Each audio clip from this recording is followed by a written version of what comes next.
പവിത്രത്തിൻ്റെ ഒരു അപ്കമിങ് എപ്പിസോഡിലേക്ക് എല്ലാവർക്കും സ്വാഗതം. അങ്ങനെ നമ്മുടെ വേദയുടെയും വിക്രമിൻ്റെയും ശാന്തി മുഹൂർത്തമാണെന്ന് പറഞ്ഞ് നമ്മുടെ അച്ഛമ്മ അവരെ റൂമിലേക്ക് പറഞ്ഞയച്ചിരിക്കുക കേട്ടോ. പിന്നീട് റൂമിൽ വിനയൻ ഫോൺ ചെയ്തുകൊണ്ടിരിക്കുന്നതാട്ടോ കാണിക്കുന്നത്. നമ്മുടെ നന്ദിനിയാണെങ്കിൽ വാലിന് തീ പിടിച്ചതുപോലെ എന്ന് പറയില്ലേ, അതുപോലെ റൂമിൽ അങ്ങനെ തലങ്ങും വിലങ്ങും നടന്നുകൊണ്ടിരിക്കുകയാണ്. വിനയൻ ഫോൺ ചെയ്തുകൊണ്ടിരിക്കുമ്പോൾ ഇത് കാണുന്ന നേരത്ത് നന്ദിനിക്ക് നല്ല ദേഷ്യം വരുന്നുണ്ട് കേട്ടോ. നന്ദിനി ചെന്ന് വിനയൻ്റെ തലക്കിട്ടൊരു കൊട്ട് അങ്ങ് കൊടുക്കുക കേട്ടോ. പെട്ടെന്ന് കിട്ടിയ കൊട്ടായത് കൊണ്ട് വിനയനാണെങ്കിൽ വേദന എടുത്തുകൊണ്ട് പെട്ടെന്ന് അങ്ങ് അയ്യോ എന്ന് പറഞ്ഞുകൊണ്ട് എണീക്കുകയാണ്. ഫോണെല്ലാം കയ്യിൽ നിന്ന് ബെഡിലേക്ക് തെറിച്ച് വീഴുന്നുണ്ട്. എന്താ നന്ദിനി നീ കാണിച്ചേ? എനിക്ക് വേദനിച്ചു കേട്ടോ. ഞാനേ നിനക്കിട്ട് ഇങ്ങനെ കൊട്ടാറുണ്ടോ? ഇല്ലല്ലോ, പിന്നെ എന്തിനാ നീ എന്നെ അടിച്ചേ എന്ന് ചോദിക്കുകയാണ്. അപ്പോൾ നന്ദിനി പറയുന്നുണ്ട്, അതെ ഞാനിങ്ങനെ എൻ്റെ വയറ് കാളികൊണ്ട് അങ്ങോട്ടും ഇങ്ങോട്ടും നടക്കുന്നത് നിങ്ങൾ കാണുന്നില്ലേ എന്ന് ചോദിക്കുകയാണ്. അപ്പോൾ വിനയം പറയുന്നുണ്ട്, അതിന് നിനക്കെന്താ ഇപ്പോൾ കുഴപ്പം? വയറ് കാണാനും മാത്രം ഇപ്പോൾ എന്താ ഇവിടെ ഉണ്ടായി എന്ന് ചോദിക്കുകയാണ്. അതെ, ആ കിളവിയുണ്ടല്ലോ, അവരെന്തൊക്കെയാണ് ഇവിടെ കാട്ടിക്കൂട്ടുന്നേ? ശാന്തി മുഹൂർത്തമാണത്രേ, ശാന്തി മുഹൂർത്തം. ഇനി അതിൻ്റെ ഒരു കുറവും കൂടി ഉണ്ടായിരുന്നുള്ളൂ. അല്ലെങ്കിൽ അമ്മ അവർക്ക് സപ്പോർട്ടാണ്. ഇപ്പോൾ ഇതാ ഈ അച്ചമ്മയും സപ്പോർട്ട് ചെയ്ത് വന്നിരിക്കുന്നു. പിന്നെ പേണ്ടാപ്പൂച്ച പോലെ ഇരിക്കുന്ന നമ്മുടെ ശ്രീജേച്ചി ഉണ്ടല്ലോ, അവരും നമ്മുടെ വേദയ്ക്ക് സപ്പോർട്ടാണെന്ന് എനിക്കറിയാം. പിന്നെ ചേട്ടനും സപ്പോർട്ടായിരിക്കും. ഇവൻ ഓൾറെഡി ചേച്ചി സപ്പോർട്ടായതുകൊണ്ട് തന്നെ അവരും സപ്പോർട്ട് ചെയ്ത് നിൽക്കുന്നു. പിന്നെ നമ്മൾ രണ്ടുപേരും അച്ഛനും മാത്രമേ അവർക്ക് എതിരായിട്ടുള്ളൂ ഇവിടെ. ഇനിയിപ്പോൾ ശാന്തി മുഹൂർത്തം കൂടി കഴിഞ്ഞാലേ നമ്മളെങ്ങനെയാണ് അവളെ വീട്ടിൽ നിന്ന് പുറത്താക്കുക എന്ന് ചോദിക്കുക കേട്ടോ.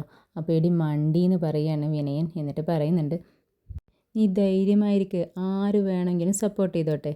അതെ, വേദിക്ക് സപ്പോർട്ട്, വിക്രം സപ്പോർട്ടാണെങ്കിൽ മാത്രമല്ലേ ഇതൊക്കെ നടക്കത്തുള്ളൂ, അവൾക്കവിടെ ജീവിക്കാനും പറ്റത്തുള്ളൂ. വിക്രം ഈ മുൻചൂണ്ടിയും കൊണ്ട് നടക്കുന്ന കാലത്തോളം അവളെ സപ്പോർട്ട് ചെയ്യത്തില്ല. അവളെ വീട്ടിൽ നിന്ന് അടിച്ച് പുറത്താക്കാനേ അവന് നോക്കത്തുള്ളൂ. അതുകൊണ്ട് നിനക്കൊരു ടെൻഷനും വേണ്ട, നമ്മുടെ ഭാഗത്ത് നിൽക്കാനേ നമ്മുടെ വിക്രമുണ്ടടി. ആ വിക്രമുള്ളിടത്തോളം കാലം നീ ഒന്നുകൊണ്ടും പേടിക്കണ്ട എന്ന് പറയാണ്.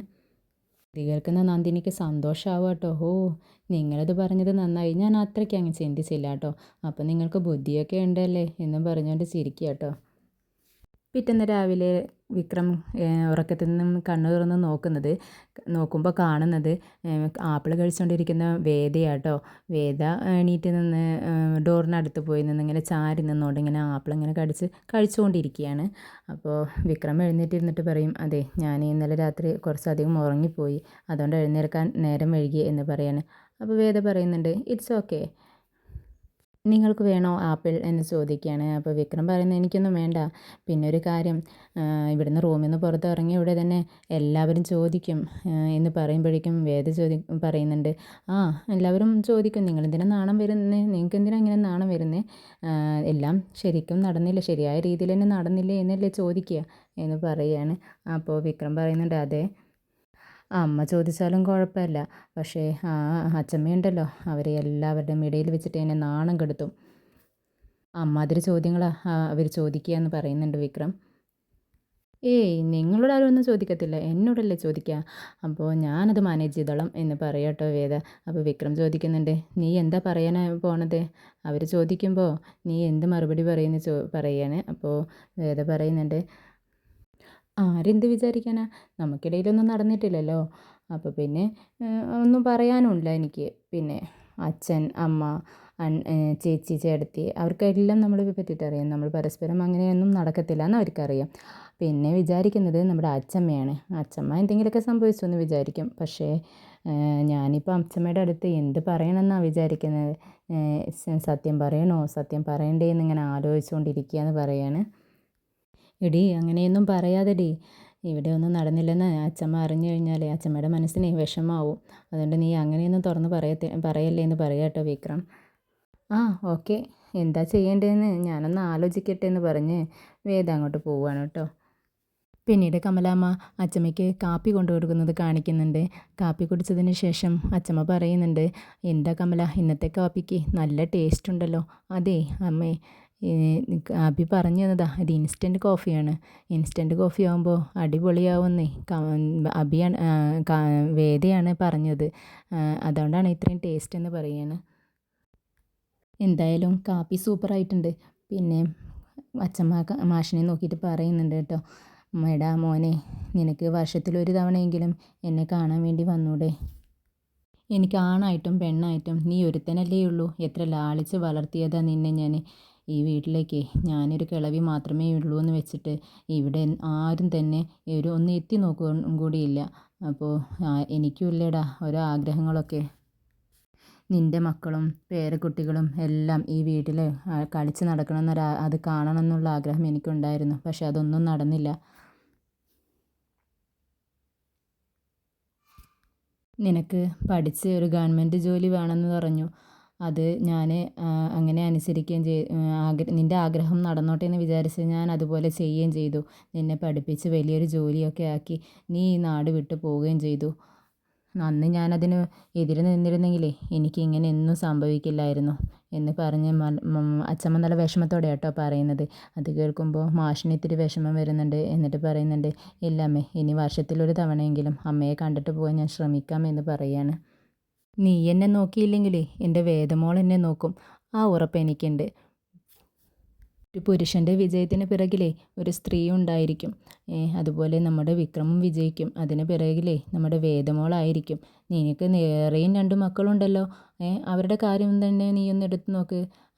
അവർ നന്നാവാത്തതേ നിൻ്റെ പെൺമക്കളെ അവർ കെട്ടിക്കൊണ്ടുവന്ന പെൺകുട്ടികൾ നന്നല്ലാഞ്ഞിട്ടാ എന്ന് പറയുക കേട്ടോ അച്ചമ്മ. നമ്മുടെ വേദമോൾ അതുപോലെയല്ല. നിങ്ങൾക്ക് ഭാഗ്യം വരാൻ പോകുന്നത് വേദമുഖേനയാണ്. നിങ്ങളുടെ വീടിൻ്റെ വിളക്കാണ് വേദമുഖാന്തരം നിങ്ങളുടെ വീടിന് ഐശ്വര്യവും സമ്പത്തും എല്ലാം കൊണ്ടുവരും. നീ നോക്കിക്കോ എന്ന് പറയുക കേട്ടോ അച്ചമ്മ. പക്ഷേ ഇത് കേട്ടിട്ട് മാഷിങ്ങനെ മനസ്സിൽ വിചാരിക്കുക കേട്ടോ, അമ്മ ഇതെന്തറിഞ്ഞിട്ടാണ് ഈ പറയുന്നത്? അവിടെ എന്താ സംഭവിക്കുന്നത് വീട്ടിൽ എന്നുള്ള വിവരങ്ങളൊന്നും ഇപ്പോൾ ഈ പാവം അമ്മയ്ക്ക് അറിയത്തില്ലല്ലോ.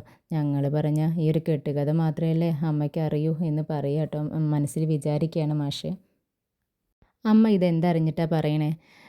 4 ദിവസമല്ലേ അവളെ കണ്ടിട്ടുള്ളൂ. ഈ 4 ദിവസത്തിനുള്ളിൽ വേദയെക്കുറിച്ച് ഇങ്ങനെയൊക്കെ പറയാൻ മാത്രം അമ്മ എന്താ അവളെക്കുറിച്ച് മനസ്സിലാക്കിയെന്ന് മാഷ് ചോദിക്കുകയാണ്. ഇത് കേൾക്കുന്ന അച്ചമ്മ പറയുകയാണ്, നീ പോടാ, എനിക്ക് 4 മാസമൊന്നും വേണ്ട, 4 നിമിഷം മതി ഒരാളെ കുറിച്ചിട്ട് മനസ്സിലാക്കാൻ. നീ നോക്കിക്കോ, നിൻ്റെ വീടിൻ്റെ ഐശ്വര്യം ഈ വേദമോളാ. അത് നിനക്ക് ഇപ്പോൾ മനസ്സിലാവില്ല, പിന്നീട് മനസ്സിലായിക്കോളൂ എന്ന് പറയാട്ടോ അച്ചമ്മ. പിന്നീട് വേദ ആപ്പിളൊക്കെ കഴിച്ച് കഴിഞ്ഞ് അടുത്തത് പഴം കഴിച്ചുകൊണ്ട് അങ്ങോട്ടും ഇങ്ങോട്ടും ഇങ്ങനെ ആലോചിക്കുന്ന മട്ടിൽ ഇങ്ങനെ നടന്നുകൊണ്ടിരിക്കുകയാണ്. വിക്രമാണെങ്കിൽ ഇതും നോക്കി ഇങ്ങനെ ദേഷ്യം വന്നിട്ട് കുറച്ച് വേദയെ നോക്കും, കുറച്ച് താഴോട്ട് നോക്കും, അങ്ങനെ നോക്കിക്കൊണ്ടിരിക്കുന്നുണ്ട്. ഇത് കാണുന്ന വേദ വിക്രമിൻ്റെ അടുത്തോട്ട് ചെന്നിട്ട് പറയുന്നുണ്ട്, ആ ശരി, ഓക്കെ, നിങ്ങൾ പറഞ്ഞതുപോലെ ഞാൻ നുണ പറയാൻ തീരുമാനിച്ചു. എല്ലാം നല്ലപടി നടന്നു എന്ന് അങ്ങോട്ട് അച്ഛമ്മയുടെ അടുത്ത് പറയാം. അങ്ങനെ പറഞ്ഞാൽ മതിയോ എന്ന് ചോദിക്കുക കേട്ടോ. ഓ താങ്ക്സ് എടി, താങ്ക്സ് വേതാളമേ എന്ന് പറയാം കേട്ടോ വിക്രം. വല്ലാതെ സന്തോഷിക്കൊന്നും വേണ്ട. ഞാനേ നിങ്ങൾക്കായിട്ടൊന്നുമല്ല ഈ നുണ പറയാൻ പോണേ, എൻ്റെ അച്ചമ്മയ്ക്ക് വേണ്ടിയിട്ടാ. ഓ പിന്നെ അതെനിക്കറിയാലോ, നീ നല്ലപോലെ സമയം വേണ്ടിയിട്ടാണല്ലോ ഇതൊക്കെ പറയുന്നത്, എനിക്കറിയാം എന്ന് പറയാം കേട്ടോ വിക്രം. അത് കേൾക്കുന്ന വേദ പറയുന്നുണ്ട്, അതെ, ഞാനീ പറയുന്ന കള്ളേ എനിക്ക് വേണ്ടിയിട്ടൊന്നുമല്ല, അച്ചമ്മയ്ക്ക് വേണ്ടിയിട്ട് തന്നെ. അച്ചമ്മയ്ക്ക് ഒരുപാട് ഇഷ്ടമായിരിക്കും, പക്ഷേ എന്നെ ഇഷ്ടമാണ്. പക്ഷേ അതിലുപരി എന്നിലൊരു വിശ്വാസമുണ്ട് അച്ചമ്മയ്ക്ക്. അത് നഷ്ടമാവാൻ ഞാൻ സമ്മതിക്കത്തില്ല. അതുകൊണ്ടാണ് ഞാനിങ്ങനെ അച്ചമ്മയെ വിഷമിപ്പിക്കാനും എനിക്ക് പറ്റത്തില്ല. അതുകൊണ്ടാണ് ഞാനിങ്ങനെ പറയാൻ പോണതെന്ന് പറയാണ് വേദ. അപ്പോൾ ശരി, ഞാൻ പോട്ടെ എന്നും പറഞ്ഞുകൊണ്ട് റൂമിന് പുറത്തേക്ക് പോകാൻ വേണ്ടി നിൽക്കുകയാണ് വേദ. അപ്പോൾ നില്ലടി, നിൽക്കവിടെ എന്ന് പറയാം കേട്ടോ വിക്രം. എന്താണെന്ന് ചോദിക്കുന്നുണ്ട് വേദ. വിക്രം വേഗം തന്നെ അടുത്തേക്ക് വന്നേ. എന്ത് ചെയ്യുമ്പോഴേ എല്ലാം ഒന്ന് പ്ലാൻ ചെയ്ത് ചെയ്യുന്നത് നല്ലതാണെന്നും പറഞ്ഞ് വിക്രം വേദത്തിൻ്റെ നെറ്റിയിലുള്ള കുങ്കുമം ഒന്ന് തുടച്ചു കൊടുക്കുന്നുണ്ട്. മുടിയെല്ലാം ഒന്ന് ഇങ്ങനെ ഒന്ന് വിടർത്തിയിടുന്നുണ്ട്. പിന്നീട് മുല്ലപ്പൂവ് എടുത്ത് ഇങ്ങനെ പിച്ചി വേദയുടെ തലയിലും ദേഹത്തൊക്കെ ഇങ്ങനെ ഇടുക കേട്ടോ. ഓ അപ്പോൾ വേദ ഇത് കാണുമ്പോൾ നാണം വന്ന് ചിരിക്കുന്നുണ്ട്. എന്നിട്ട് പറയുന്നുണ്ട്, ഇതൊക്കെ എവിടുന്ന് പഠിച്ചു എന്ന് ചോദിക്കുകയാണ്. വിക്രം പറയുന്നുണ്ട്, ഇതൊക്കെ സിനിമയിൽ കാണുന്നതാ, നീ സിനിമയൊന്നും കാണാറില്ലേ? ഇതിനല്ലാതെ ഞാൻ ട്യൂഷൻ എടുത്ത് പഠിച്ചതൊന്നുമല്ല, സിനിമയിൽ കണ്ടതനുസരിച്ച് ചെയ്തതാണെന്ന് പറയാണ്. അപ്പോഴേ സിനിമ കാണുമ്പോഴേ മുഴുവനായിട്ടൊന്ന് കാണണം, ഇങ്ങനെ മാത്രം ചെയ്താൽ പോരാ. ഞാൻ ഈ പിൻ ചെയ്ത സാരി കണ്ടല്ലോ, അതൊന്ന് അഴിച്ചിടുകയും വേണം. നിങ്ങളങ്ങോട്ട് പിറകോട്ട് തിരിഞ്ഞ് നിൽക്ക്, ഞാൻ അതും കൂടി ഒന്ന് ചെയ്യട്ടെ എന്ന് പറഞ്ഞ് പിൻ ചെയ്ത സാരി ഒറ്റ ലെയറായിട്ട് ഇടുക കേട്ടോ. എന്നിട്ട് വേദ പുറത്തേക്ക് ഇറങ്ങുകയാണ്. പുറത്തേക്ക് വരുന്ന വേദയെ അച്ചമ്മ നല്ല സന്തോഷത്തോടെ ഇങ്ങനെ നോക്കി നിൽക്കുക കേട്ടോ. വേദയാണെങ്കിൽ അച്ചമ്മേനെ കണ്ടപ്പോൾ നാണം അഭിനയിച്ചുകൊണ്ട് ഇങ്ങനെ റൂമിൽ നിന്ന് ഇറങ്ങി വരികയാണ്. അപ്പോഴേക്കും അച്ചമ്മ എടി കമലേ ഓടി വാ ഇങ്ങോട്ട് വാ എന്ന് പറഞ്ഞുകൊണ്ട് വിളിക്കുകയാണ്, കമലാമ്മയെ വിളിക്കുകയാണ്. കമലാമ്മ അങ്ങോട്ട് ഓടി വരുന്നുണ്ട്. അടുത്ത് വന്ന വേദയോട് അച്ചമ്മ ചോദിക്കുന്നുണ്ട്, എല്ലാം നല്ലപടി നടന്നോ മോളെ എന്ന് ചോദിക്കുകയാണ്. അപ്പോൾ വേദ ഇങ്ങനെ തല ഇട്ട് ആട്ടിയിട്ട് യെസ് എന്നുള്ള മട്ടിൽ ഇങ്ങനെ തലയിട്ട് ആട്ടുന്നുണ്ട് കേട്ടോ. അപ്പോൾ കമലാമ്മയാണെങ്കിൽ അന്തം വിട്ടിങ്ങനെ ഇവളെ നോക്കിക്കൊണ്ടിരിക്കുക വേദയെ. എന്നിട്ടിങ്ങനെ കണ്ണുകൊണ്ട് ഇങ്ങനെ ചോദിക്കുമ്പോൾ എന്താ സംഭവിച്ചതെന്ന് ചോദിക്കുമ്പോൾ വേദ പറയുന്നുണ്ട് ഒന്നുമില്ല എന്നുള്ള മട്ടിൽ ഇങ്ങനെ തലയിട്ടാട്ട് കേട്ടോ. അച്ചമ്മയാണെങ്കിലോ ദൈവത്തോട് നന്ദി പറയുക കേട്ടോ, എല്ലാം നല്ലപടി നടന്നല്ലോ ദൈവമേ എന്ന് പറഞ്ഞുകൊണ്ട് നന്ദി പറയുന്നുണ്ട്. കമലാമ്മ വേദ ഇതെല്ലാം കഴിഞ്ഞ് അങ്ങ് പുറത്തേക്ക് പോവുകയാണ്. അപ്പോൾ കമലാമ്മയാണെങ്കിൽ സങ്കടത്തോടെ നോക്കി നിൽക്കുന്നുണ്ട്. വിക്രം റൂമിൽ നിന്ന് ഒളിച്ച് നിന്ന് ഇതെല്ലാം കാണുന്നുണ്ട്. പിന്നീട് എല്ലാവരും തന്നെ അവർ നാട്ടിലേക്ക് പോകുന്ന കേട്ടോ കാണിക്കുന്നത്. അച്ചമ്മയുടെ ആശീർവാദമൊക്കെ വാങ്ങി അച്ചമ്മയാണെങ്കിൽ ഇമോഷണലായി കരയുന്നതൊക്കെ കാണിക്കുന്നുണ്ട്. പോകുമ്പോൾ വേദയോട് അച്ചമ്മ പറയുന്നുണ്ട്, നീ എൻ്റെ വിക്രമിൻ്റെ മുൻകോപം അവനെ ദേഷ്യവും ഒക്കെ ഉണ്ടല്ലോ അതൊക്കെ മാറ്റിയെടുത്ത് അവനൊരു നല്ലവനാക്കി തീർക്കണം. അവൻ നല്ലൊരു മനുഷ്യനാക്കി നിങ്ങൾ നല്ല സന്തോഷത്തോടെ ജീവിക്കുന്നത് എനിക്ക് കാണണം. അതിന് നിന്നെക്കൊണ്ട് പറ്റും, എനിക്ക് നിന്നെ വിശ്വാസമാണെന്ന് പറഞ്ഞ് വേദയെ അനുഗ്രഹിച്ച് പറഞ്ഞയക്കുകയാണ്.